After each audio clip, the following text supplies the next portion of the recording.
காஷ்மீரிய விடுதலையை நம்ம ஆதரித்தால், அதற்கு ஆதரவாக பேசினால் நம்மை பிரிவினைவாதிகள் என்கிறார்கள். இதைவிட நமக்கு பெருமையான ஒன்று இருக்க வாய்ப்பில்லை. என் அன்பு சகோதரன் யாசின் மாலிக் சொன்னது போல, என்னை என் வீட்டு சிறையில் வைத்தீர்கள், என் நாட்டு மக்களை திறந்த வெளியில் சிறையில் தான் வைத்திருக்கிறீர்கள் என்று சொன்னார். நாம் குரல் வளை நெரிக்கப்பட்ட இனத்தின் பிள்ளைகளாக இருக்கிறோம் என்று பேசினார். நமது ஈழத் தாய் நிலத்தில் என்ன நிகழ்ந்ததோ அது நீண்ட காலமாக காஷ்மீரில் நிகழ்ந்து கொண்டிருக்கிறது, இப்போதும் நிகழ்கிறது.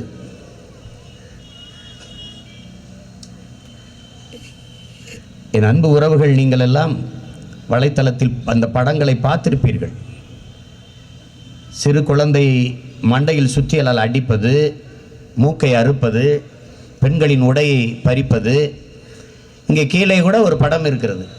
ஒரு இராணுவ வீரர் ஒரு சின்ன பையனுடைய கழுத்தை தன் பூட்ஸ் காலால் எப்படி நசுக்கி அவரை வதைக்கிறார் என்பது உங்களுக்கு தெரியுது.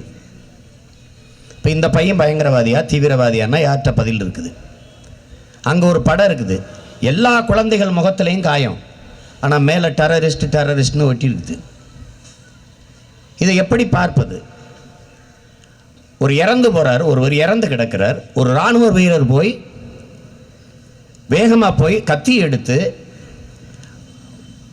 அவ்வளவு வன்மமாக குத்துகிறார். அவர் கண்ணை குத்துறார், முகத்தில் குத்துறார், வயிறில் குத்துறார், குத்திக்கிட்டே இருக்கார். அதை ஒருவர் படம் எடுத்து கொண்டிருக்கிறார். அவர்கிட்ட இந்த கத்தியை காட்டி நல்லா எடு என்றது போல செய்கை காட்டி திருப்பி குத்துகிறார். ஒரு வேற்று நாட்டு இராணுவ வீரன், ஒரு எதிரி நாட்டு இராணுவ வீரன், அவன் இறந்து போனால் கூட அவனுக்கு மரியாதை செய்யணும், அவன் உடலை காலால் மிதிக்கக்கூடாது, அவனுக்கு மரியாதை செய்யணும் என்பதுதான் மரபு. ஆனால் சொந்த நாட்டு குடிமகனை அவன் இறந்து விட்ட பிறகு அவ்வளவு வன்மமாக குத்த வேண்டிய தாக்க வேண்டிய அவசியம் என்ன வருது? அப்படி என்றால் அந்த இராணுவ வீரனினுடைய ஆள் மனதில் தேங்கி இருக்கிற, உறைந்து கிடக்கிற கொடூரமான மனநிலை, வன்மம் நமக்கு தெரிய வருது. இந்த இராணுவ வீரன் அந்த மக்களுக்கு என்ன பாதுகாப்பு கொடுப்பான் என்ற கேள்வியை நாம் ஒவ்வொருவரும் எழுப்பி பார்க்கணும். எந்நேரம் போகலாம், யாரையும் தூக்கிட்டு போகலாம், வன்புணர்வு செய்யலாம், கொலை செய்து போடலாம், கேள்வி கேட்க முடியாது. இதுவரை 92,390 பேரை கொலை செஞ்சிருக்கான். இதுவரை 10,000 பேருக்கு மேலே பெண்களை கற்பழித்து கொலை செஞ்சிருக்கான். 22,000 பேருக்கு மேலாக அங்கே விதவைகள் இருக்கிறார்கள். அப்போ லட்சக்கணக்கான குழந்தைகள் அங்கே அனாதைகளாக்கப்பட்டிருக்கிறாங்க. இவ்வளவு நிகழ்ந்திருக்கு. ஆனாலும் அந்த மக்கள் இன்னும் உரிமைக்காக போராடி கொண்டிருக்கிறார்கள் என்றால் அதற்கான தேவையை நாம் ஆய்ந்து சிந்திக்கணும். பச்சிளம் குழந்தைகள் கற்களோடு போராட வருகிறார்கள் என்றால் அவர்களை அந்த நிலைக்கு தள்ளியது யார் என்பதை இவர்கள் யாருமே சிந்திக்கல. இவர்கள் நினைக்கிறார்கள் ஆயுதங்களை வச்சு அச்சுறுத்தி அடக்கி ஒடுக்கி அழித்து அவர்களை அடிமைப்படுத்தி விட முடியும் என்று. ஆயுதங்களை வைத்து நீங்கள் அச்சுறுத்தலாம், அடக்கலாம், ஆளலாம், ஆனால் மக்களின் இதயங்களை வெல்ல முடியாது. அதை புரிந்து கொள்ள வேண்டும். காஷ்மீர் அந்த மக்கள் இந்தியாவோடு இருப்பதா அல்லது சுதந்திர காஷ்மீராக வெளியேறுவதா என்பதை முடிவு செய்ய வேண்டிய உரிமை அந்த காஷ்மீரிய மக்களுக்கு தான் இருக்குது. இதைத்தான் நாங்களும் சொல்கிறோம். நாங்கள் சாகும்போது எல்லாரும் வேடிக்கை பார்த்து நின்றுட்டு இருந்தீங்க. எங்கள் குழந்தைகள் இதுபோல கொல்லப்பட்டார்கள், எங்கள் அக்கா தங்கைகள் இதுபோல வன்புணர்வு செய்யப்பட்டு கொலை செய்யப்பட்டார்கள். நாங்கள் செத்து விழும்போது கத்தணும், கதறணும், எவனும் கண்டு கொள்ளலை. ஆனால் அதே மாதிரி சொந்த நாட்டு மக்கள், இந்த நாட்டு மக்கள், அவர்கள் இஸ்லாமியர்கள் என்பதற்காக அவர்கள் சாவை சகித்துக் கொள்ள வேண்டும் என்கிற தேவை இருக்கிறதா? இந்த நாட்டில் இந்துக்கென்று ஒரு உயிர், கிறிஸ்தவருக்கென்று உயிர், இஸ்லாமியருக்கென்று உயிர், பௌத்தனுக்கென்று ஒரு உயிர், சீக்கியனுக்கென்று ஒரு உயிர் என்று இருக்கிறதா? அப்ப மனித கொலையை மதத்தின் பெயரால் சகித்துக் கொள்வதா? இது எந்த வழியில் ஏற்பது என்பது புரியல. இங்கே சில பெரிய மேதைகள் விவாதிக்கும் போது அவர்கள் மட்டும் பண்டிட்டுகளை அடித்து விரட்டவில்லையா என்று சொல்கிறார்கள். அப்ப பண்டிட்டுகளை அன்று அடித்து விரட்டியதற்கு பழிக்கு பழி வாங்குகிறதா இந்திய ராணுவம், இந்திய அரசு? இப்போது நடக்கிற இந்த படுகொலைக்கு அதுதான் காரணமா? இந்த முசாஃபர் வாணி இறப்பதற்கு 2 நாட்களுக்கு முன்னாடி அவர் முகநூலில் பதிவிடுகிறார், பண்டிட் பெருமக்களெல்லாம் திருப்பி காஷ்மீருக்கு வாருங்கள், இது இஸ்லாமியர்களுக்கான பூமி மட்டுமல்ல, நம் எல்லோருக்குமான நாடு, வாருங்கள் வந்து குடியேறுங்கள் என்று சொல்றார். அப்ப பண்டிட்டுகள் எல்லாம் இங்கிருந்து போய்விட வேண்டும் என்கிற மனநிலை அவர்களுக்கு இருந்தால் ஏன் இது போல ஒரு பதிவை அவர் போடுகிறார்? பயங்கரவாதத்தை ஒழிக்க வேண்டும், தீவிரவாதத்தை ஒழிக்க வேண்டும் என்று சொல்லியே நம் இனம் மொத்தத்தையும் அழித்து முடிச்சான். இப்போ அது காஷ்மீரில் நடக்குது. அந்த போர் நடந்து கொண்டு போர் முடிந்த பிறகு நாம் ஒரு பன்னாட்டு விசாரணையை கேட்குறோம் ஈழத்தில். இப்போ ஐநா பெருமன்றத்தில் அதுக்கான அழுத்தத்தை கொடுக்குறோம். இங்கே இருக்கிற ஐயா சுப்பிரமணியம் சாமி ராஜபக்சேயை சந்திச்சுட்டு நேராக அமெரிக்கா போகிறாரு. அமெரிக்கா போய் அமெரிக்க அதிபரை சந்தித்து, நீங்கள் பன்னாட்டு விசாரணை கேட்காதீங்க, கேட்டீர்கள் என்றால் நீங்கள் ஈராக்கில் செய்ததற்கு பன்னாட்டு விசாரணை கேட்பார்கள், காஷ்மீரில் நடப்பதற்கு பன்னாட்டு விசாரணை கேட்பார்கள், இந்தியா இதை ஒருபோதும் ஏற்காது, அதனால் நீங்கள் இலங்கைக்கு பன்னாட்டு விசாரணை கேட்காதீர்கள் என்று சொன்னதாக அவரே சொல்றார் பேட்டியில். நான் அப்படி சொல்லிட்டேன், அதனால அமெரிக்கா பன்னாட்டு விசாரணை கேட்காது என்று சொல்றார். அப்ப காஷ்மீரில் பன்னாட்டு விசாரணையை நீங்க கேட்பார்கள் என்றால், அப்ப ஈழத்திலும் ஈராக்கிலும் நடந்தது இங்கே காஷ்மீரில் நடந்து கொண்டு இருக்கிறதா? நடந்து கொண்டுதான் இருக்கிறது. என் அன்பிற்குரியவர்களே, ஒரு நாட்டில் இருந்து இன்னொரு நாடு பிரிந்து செல்வது பிரிவினைவாதம் என்றால், உலகத்தில் இத்தனை நாடுகள் பிறந்தது எப்படி? காஷ்மீர் எப்போது இந்தியாவோடு இருந்தது? இவர்கள் அரிசிங்காலத்திலேயே, மன்னராட்சி காலத்திலேயே அவர்கள் கருத்து கேட்டு அதன்படிதான் முடிவெடுக்கப்படும் என்று ஒப்பந்தம் இருக்குது. இந்த நேரு அவர்கள் காலத்திலேயே மக்களின் கருத்துக்கு மதிப்பளிக்கப்படும் என்றுதான் ஒப்பந்தம் இருக்குது. அவர்கள் கருத்துக்கு மதிப்பளிங்கள் என்றுதான் இங்கே போராட்டம் நடக்குது. இப்ப இந்திய பெருந்தேசம் ஐரோப்பிய யூனியனிலிருந்து பிரிட்டன் வெளியேறுகிறது. மக்களின் கருத்து, நாங்கள் ஐரோப்பிய ஒன்றியத்திலிருந்து வெளியேறோம்ங்கிறது.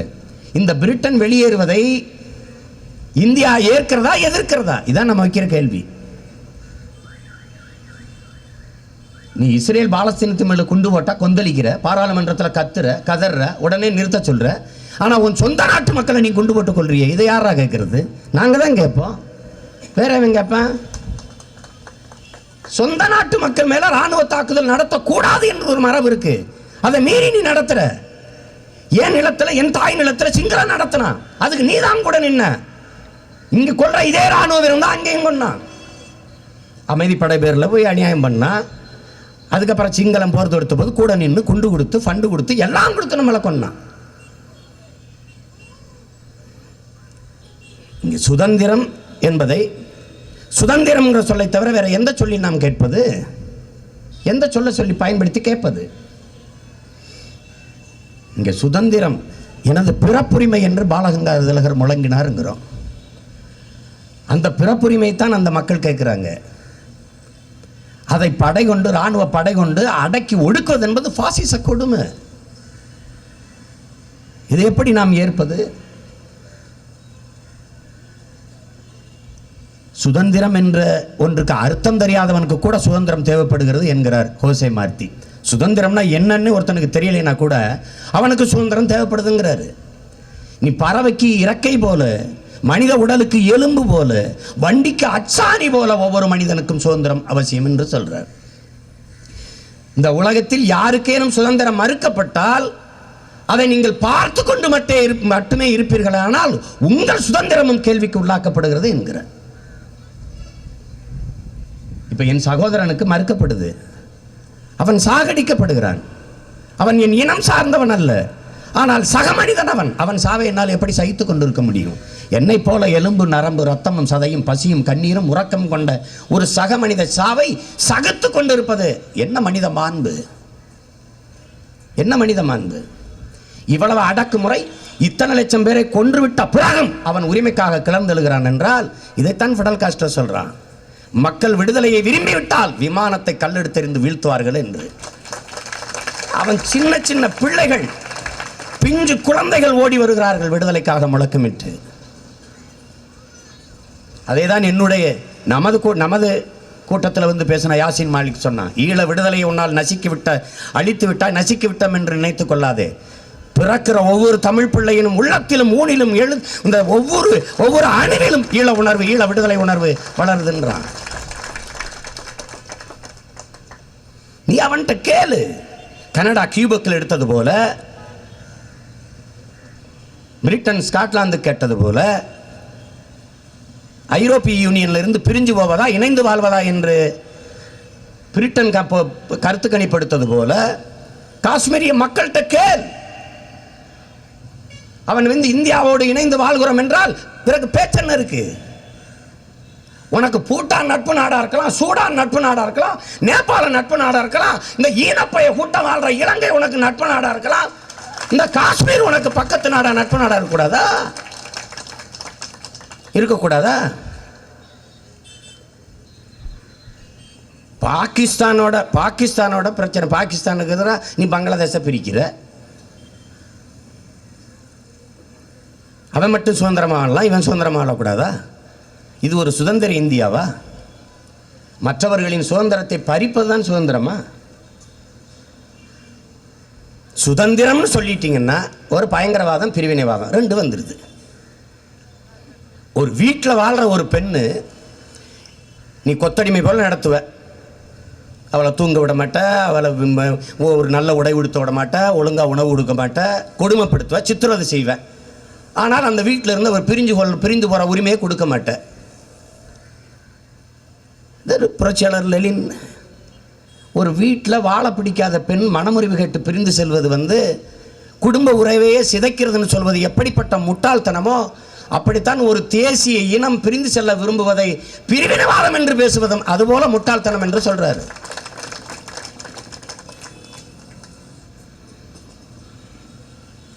நீ ஆயுதத்தை வச்சு அச்சுறுத்தி அடக்கி ஒடுக்கி எத்தனை நாளைக்கு, எவ்வளவு காலமா செய்து கொண்டிருக்கிற? நீயும் எவ்வளவு காலமா?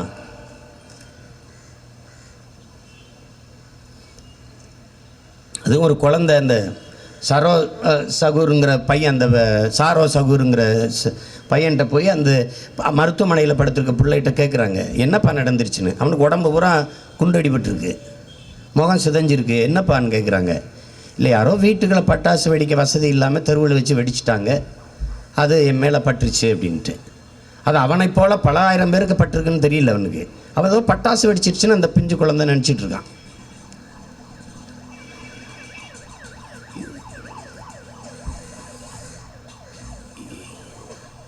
இதை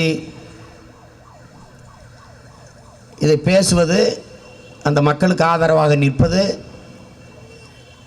நீ அவன் விடுதலை கேட்கிறான், நீ கொடுக்காம போ. ஆனால் பயங்கரவாதிகள், தீவிரவாதிகள் என்று பழி சுமத்தி மொத்த மக்களையும், அப்பாவி மக்களை கொன்று குவிப்பதை பொறுத்து கொண்டு சகித்து கொண்டு இருக்க முடியாது. இது தொடர்ச்சியாக நடக்குது. நேற்று நமக்கு நடந்தது, இன்னைக்கு காஷ்மீரில் நடக்குது, நாளைக்கு நாகாலாந்தில் நடக்கலாம், நாளை மறுநாள் மணிப்பூரில் நடக்கலாம், ஏன் இங்கேயும் கூட நடக்கலாம். இதெல்லாம் பயங்கரவாதம், தீவிரவாதம்னா செத்துப்போன மாட்டின் தோலை உரிச்சதுக்கு போய் நீ கட்டி வச்சு தோலை உரிக்கிற, அடிக்கிற, அது என்ன வாதம்? பெரிய தேசியவாதமா? அது மிதவாதமா? 24 லட்சம் டன் ஆண்டு ஒன்றுக்கு நீ மாட்டுக்கறி ஏற்றுமதி செய்கிற. நீ உலகத்திலேயே அதிகமாக மாட்டுக்கறி ஏற்றுமதி செய்கிறவன் நீ தான். இதன் மூலம் தான் அதிக அந்நிய செலாவணி ஈட்டி கொண்டு வர்ற. ஊரானுக்கு கொண்டு ஊட்டி விடுற உள்ள நாட்டு மக்கள் மாட்டுக்கறி என்ன கொண்டு புரிய? நீ என்ன தர்மம் வச்சுருக்க? நீ இது என்ன தர்மம்? நீ கொன்று கறியை ஏற்றி விற்கலாம். இந்த நாய் வித்த காசு குலைக்காதுங்கிற மாதிரி மாட்டு கறி வித்த காசு அவனுக்கு இனிக்கும். ஆனால் மாட்டுக்கறியை நாங்கள் தின்னா அவனுக்கு கசக்கும். அது ஒரு தர்மம் வச்சுருக்கான். இது என்ன தர்மம்னு புரியல. இனிமேல் தினம் நம்ம மாட்டுக்கறிங்கிற போராட்டத்தை ஒன்று நடத்தணும்னு நினைக்கிறேன் நான். நாங்கள்லாம் மாட்டுக்கறிங்கிற வாங்கடான்னு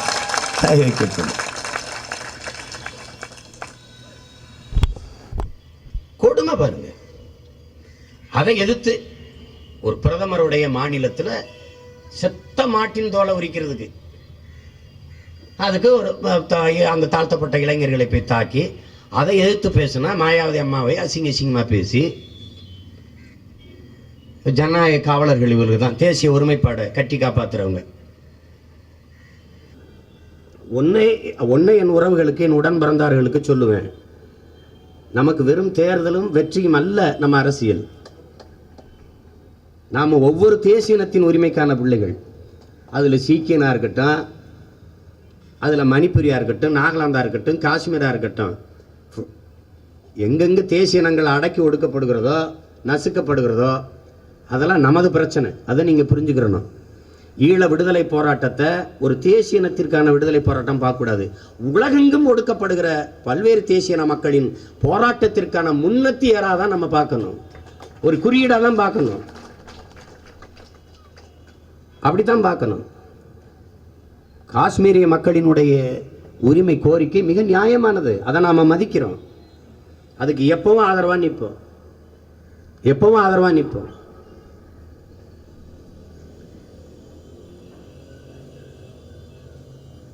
அந்த அப்பாவி குழந்தைகள் கொல்லப்படுவது, மக்கள் தாக்கப்படுவது, பெண்கள் மானபங்கப்படுத்தப்படுவதை நாம் ஒருபோதும் சகித்து கொள்ள முடியாது.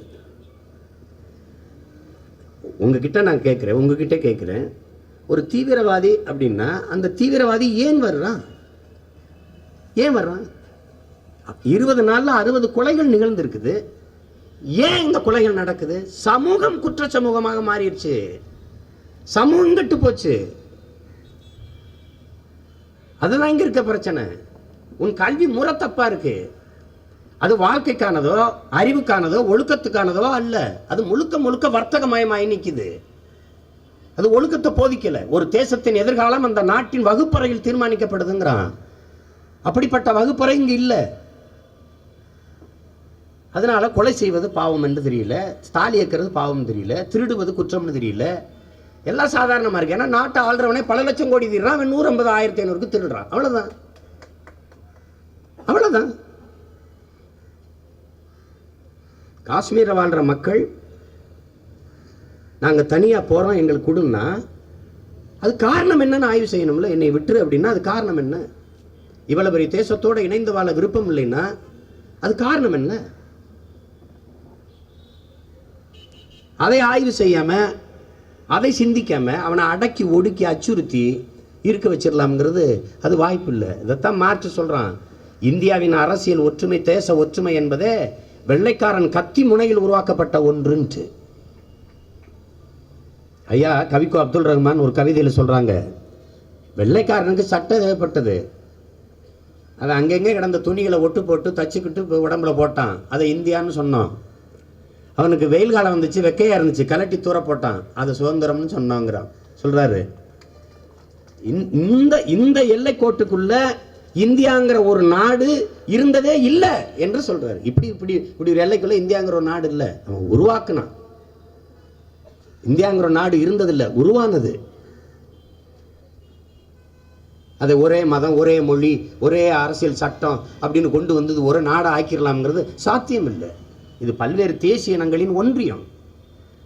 அதை புரிந்து கொண்டு காஷ்மீர் மக்களினுடைய உணர்வுக்கு மதிப்பளிக்கணுங்கிறதா நம்மளுடைய கோரிக்கை. பிறப்பு ஒக்கும் என்று பாடுறான். எல்லா மனிதருக்கும்னு பாடல, எல்லா உயிருக்கும் என்று பாடுறான். அந்த பெருமகனை இவன் சாதி இழிவுபடுத்தி தீண்டத்தகாதவன் கொண்டு வந்து, நாங்க கேட்ட மாடா உன் கங்கை கரையில, எங்க கங்கை கரையில என் பாட்டனை நிறுத்தினா தாண்டா கங்கையே புனிதம் பெறும்.